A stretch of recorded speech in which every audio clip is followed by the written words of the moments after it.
Part 2. The road to the Red Capital. Chased by white bandits. Down with the landlords who eat our flesh. Down with the militarists who drink our blood. Down with the traitors who sell China to Japan. Welcome the united front with all anti-Japanese armies. Long live the Chinese Revolution. Long live the Chinese Red Army. It was under these somewhat disturbing exhortations, emblazoned in bold black characters, that I spent my first night in Red territory. But it was not in Ansai and not under the protection of any Red soldiers. For, as I had feared, we did not reach Ansai that day, but by sunset had arrived only at a little village that nestled in the curve of a river, with hills brooding darkly on every side. Several layers of slate-roofed houses rose up from the lip of the stream, and it was on their mud brick walls that the slogans were chalked. 50 or 60 peasants and staring children poured out to greet my caravan of one donkey. My young emissary of the Poor People's League decided to deposit me here. One of his cows had recently calved, he said. There were wolves in the neighborhood, and he had to get back to his charges. Ansai was still 10 miles distant and we could not get there easily in the dark. He turned me over for safekeeping to the chairman of the local branch of the Poor People's League. Both guide and muleteer refused any compensation for their services either in white money or in red. The chairman was a youth in his early 20s who wore a faded blue cotton jacket under a brown, open face, and a pair of white trousers above a pair of leathery bare feet. He welcomed me and was very kind.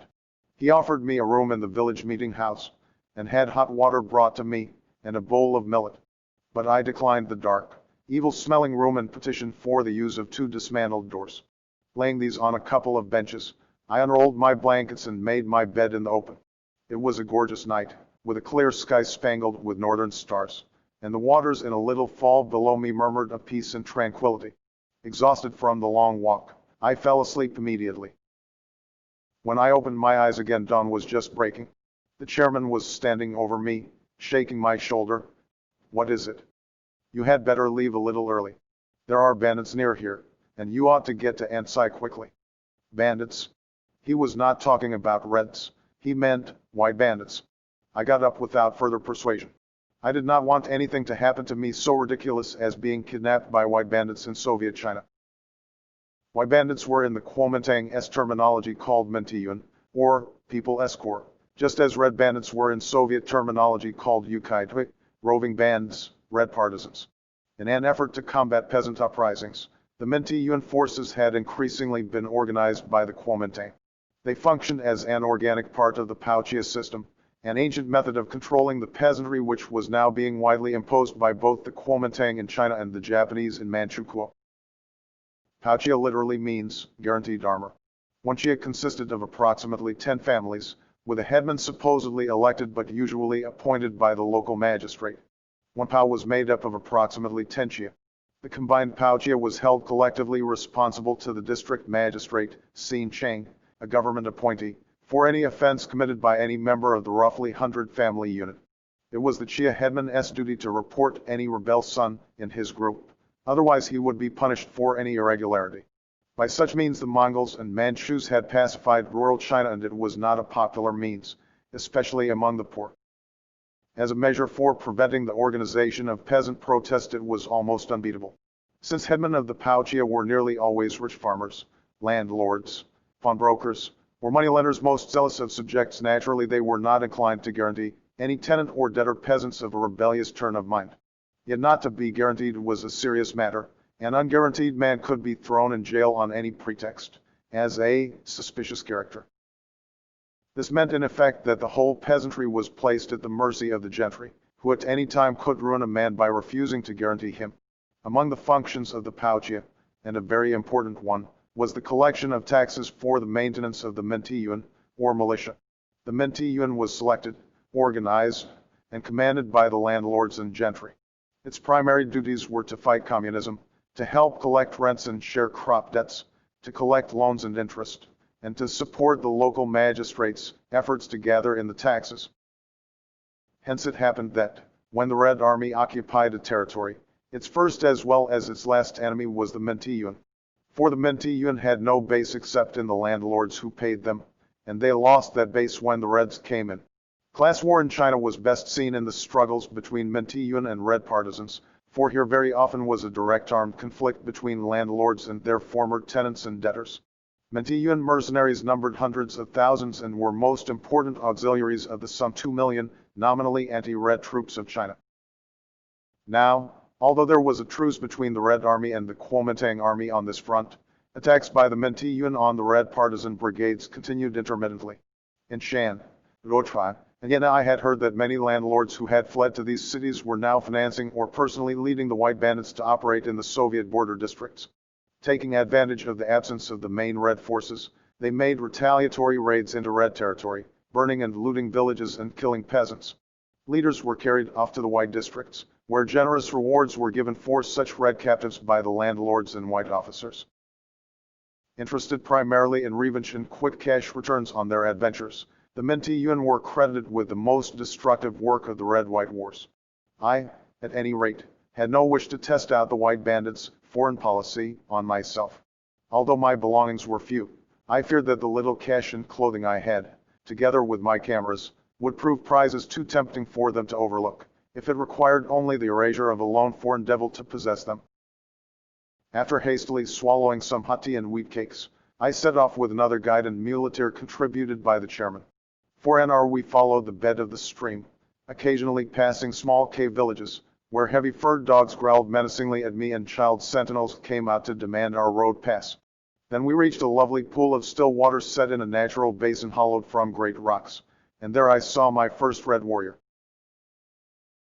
He was alone except for a white pony which stood grazing beside the stream, wearing a vivid silky blue saddle blanket with a yellow star on it. The young man had been bathing. At our approach he jumped up quickly, pulling on a sky-blue coat and a turban of white toweling on which was fixed a red star. A Mauser hung at his hip, with a red tassel dangling bravely from its wooden combination holster stock. With his hand on his gun he waited for us to come up to him, and demanded our business from the guide. "I have come to interview Mao Zedong," I said. "I understand he is at Ansai. How much farther have we to go?" "Chairman Mao," he inquired slowly. "No, he is not at Ansai." Then he peered behind us and asked if I were alone. When he convinced himself that I was, his reserve dropped from him. He smiled as if at some secret amusement, and said, "I am going to Ansai. I will just go along with you to the district government." He walked his pony beside me and I volunteered more details about myself, and ventured some inquiries about him. I learned that he was in the Political Defense Bureau, and was on patrol duty along this frontier. And the horse. It was a gift from young Marshal Chang Suliang. He told me that the Reds had captured over 1,000 horses from Chang's troops in recent battles in North Shisa. I learned further that he was called Yao, that he was 22 years old, and that he had been a Red for 6 years. In a couple of hours we had reached Ansai, which lay opposite the Fu Ho, a sub-tributary of the Yellow River. A big town on the map, Ansai turned out to be little but the pretty shell of its wall. The streets were completely deserted and everything stood in crumbling ruins. The town was completely destroyed over a decade ago by a great flood, Yao explained. The whole city went swimming. Ansai's inhabitants had not rebuilt the city, but lived now in the face of a great stone cliff, honeycombed with Yao Fang, a little beyond the walls. Upon arrival we discovered, however, that the Red Army detachment stationed there had been dispatched to chase bandits, while members of the district Soviet had gone to Paichiaping, a nearby hamlet, to render a report to a provincial commissioner. Yao volunteered to escort me to Paichiaping, 100 family peace, which we reached at dusk. I had already been in Soviet territory a day and a half, yet I had seen no signs of wartime distress, had met but one Red soldier, and a populace that universally seemed to be pursuing its agrarian tasks in complete composure. Yet I was not to be misled by appearances. I remembered how, during the Sino-Japanese War at Shanghai, Chinese peasants had gone on tilling their fields in the very midst of battle, with apparent unconcern. So that when, just as we rounded a corner to enter 100 family peace, and I heard blood-curdling yells directly above me, I was not entirely unprepared. Looking toward the sound of the fierce battle cries, I saw, standing on a ledge above the road, in front of a row of barrack-like houses, a dozen peasants brandishing spears, pikes and a few rifles in the most uncompromising of attitudes. It seemed that the question of my fate as blockade runner, whether I was to be given the firing squad as an imperialist, or to be welcomed as an honest inquirer was about to be settled without further delay. I must have turned a comical face toward Yao, for he burst into laughter. Pu pa, he chuckled. Don't be afraid. They are only some partisans practicing. There is a red partisan school here. Don't be alarmed.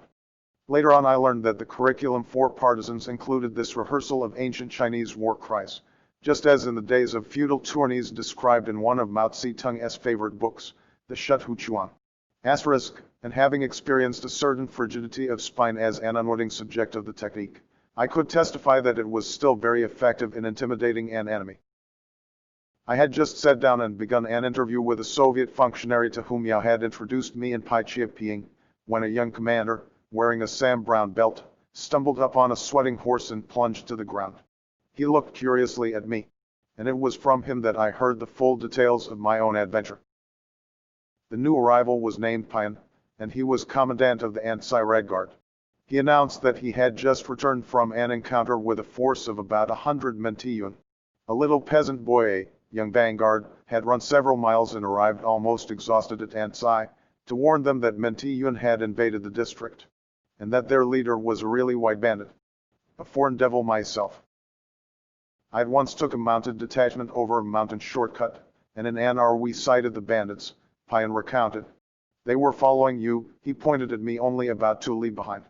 But we surrounded them, attacked in a valley, and captured some, including 2 of their leaders, and several horses. The rest escaped toward the frontier. As he concluded his brief report, some of his command filed into the courtyard, leading several of the captured mounts. I began to wonder if he really thought I was leading the Mentiyun. Had I escaped from Whites who, had they seized me in no man's land, undoubtedly would have called me a red only to be captured by the Reds and accused of being a white. But presently a slender young officer appeared, ornamented with a black beard and usually heavy for a Chinese. He came up and addressed me in a soft, cultured voice. "Hello," he said, "are you looking for somebody?" He had spoken in English, and in a moment I learned that he was the notorious Chu Enlai.